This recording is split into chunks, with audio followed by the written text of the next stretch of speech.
Глава Ингушетии Махмуд Али Калиматов поздравил президента страны Владимира Путина с днем рождения. Цитата: «Сегодня президент нашей огромной и многонациональной страны отмечает день рождения. Владимир Путин – один из признанных в мире лидеров и политиков, способных отстаивать интересы своего государства. Можно сказать, что все лучшее, что сегодня есть в России, связано с именем Владимира Путина, достигнуто благодаря его принципиальной позиции.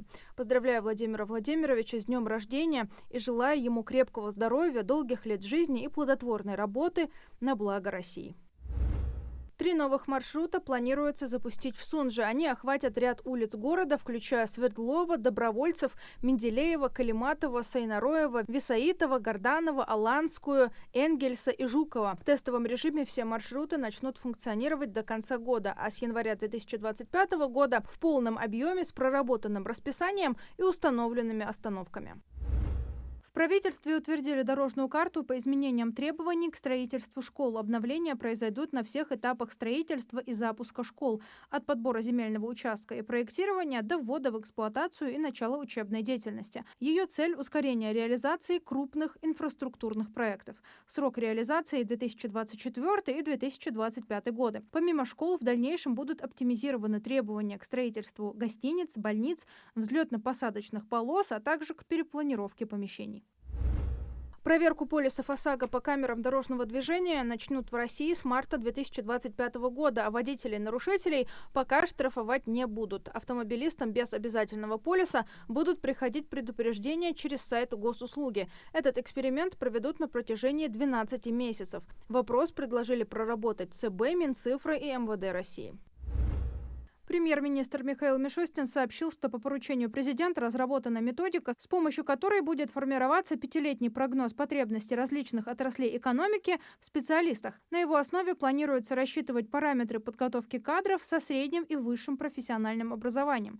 Прогноз также будет учитываться при формировании перечня мероприятий нового нацпроекта «Кадры». Прогноз потребностей в кадрах будет характеризоваться двумя типами показателей. Первый отражает общую кадровую потребность – численность работников, занятых на рабочих местах. Второй – дополнительную, необходимую для размещения рабочих мест из-за выхода работников на пенсию и появления новых рабочих мест в связи с расширением деятельности организаций.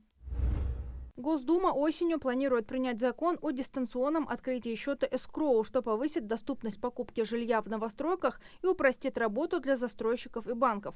Использование эскроу счетов стало обязательным для застройщиков с 1 июля 2019 года. По договорам участия в долевом строительстве, представленным на государственную регистрацию, после этой даты привлечение средств участников долевого строительства допускается только с использованием этих счетов. Законопроект, предусматривающий возможность открытия счетов эскроу без личного присутствия физического лица, был внесен в Госдуму 15 мая 2024 года. В конце сентября он был принят в первом чтении. Ежегодно в первый понедельник октября мир чествует тех, кто посвятил свою жизнь служению здоровью и хорошему самочувствию людей. Международный день врача в 2024 году – особая дата, которая напоминает о важности медицины и самоотверженности докторов, стоящих на страже нашего здоровья. Фиксированной даты у этого праздника нет. Его отмечают в первый понедельник октября. Именно в этот день медики по всему миру принимают поздравления и слова благодарности за их работу.